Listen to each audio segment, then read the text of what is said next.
folks, I'm Part-Time, and you're watching Part-Time's Tips and Tricks to Fast Draw.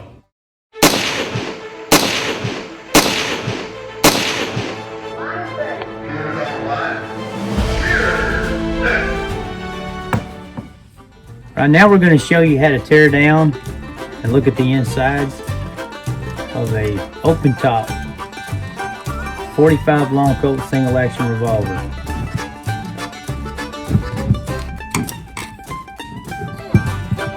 Now this will have a few more screws than the Ruger Vaqueros. They only have the 5 screws.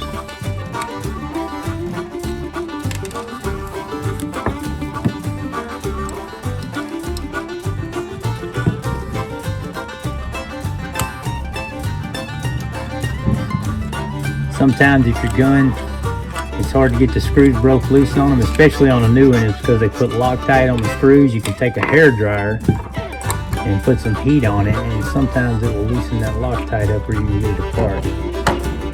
Now you'll notice the first spring you see is inside there. That's the main spring for the hammer. You see how that's flat as opposed to the cold springs of the Ruger new Vaqueros and old Vaqueros?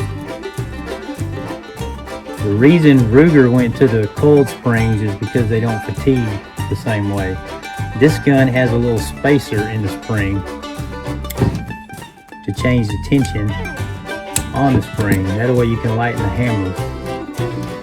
Some of these guns, if you'll notice there's a notch in the middle of this spring. Some of those guns come with a solid spring, which is stiffer.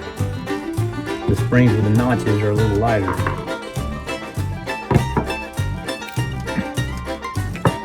We remove the barrel and the cylinder. And what you have left is the trigger, the hand pawl, the bolt, and the hammer.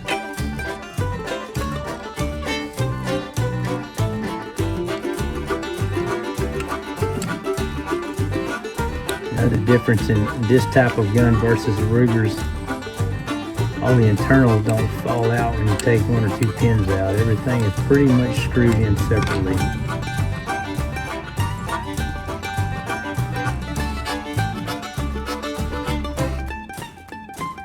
Alright, so now what you're looking at right here, this screw in the bottom of the gun is holding in a spring that's got 2 parts to it.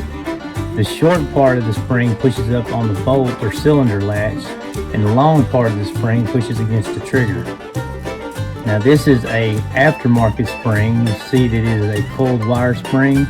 It is more durable than the original flat springs that come in them.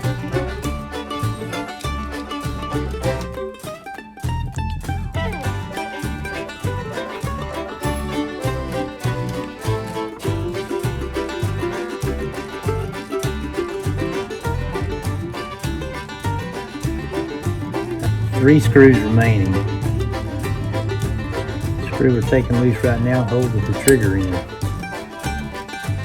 Sometimes you hear these guns referred to as a 3-screw gun or 3-screw Colt, a Colt replica. That is the trigger.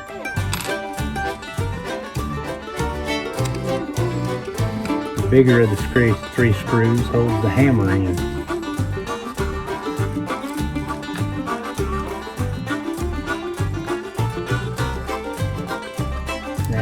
Attached to the side of the hammer is the hand paw. That is what rotates the cylinder from one shot to the next. And if you'll notice, the spring on the hand paw is a solid spring that is fixed to it. As opposed to the Rugers, it has a small hole in the back of the gun with a separate spring and plunger.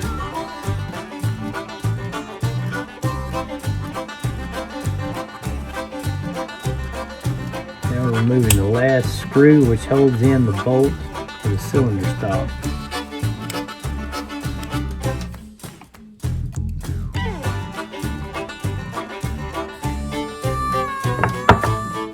Now this is one of the parts on these guns that will be changed out probably more than most of the others. It gets a lot of wear and tear on it.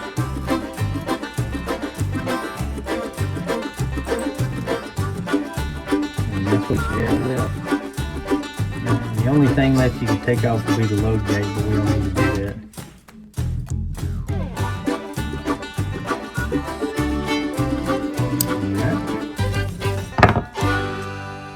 That's what the inside of a open top conversion looks like. Thanks for watching Part Times, tips and tricks to fast draw. Don't forget to subscribe and be sure and hit that like button. The quicker, the better.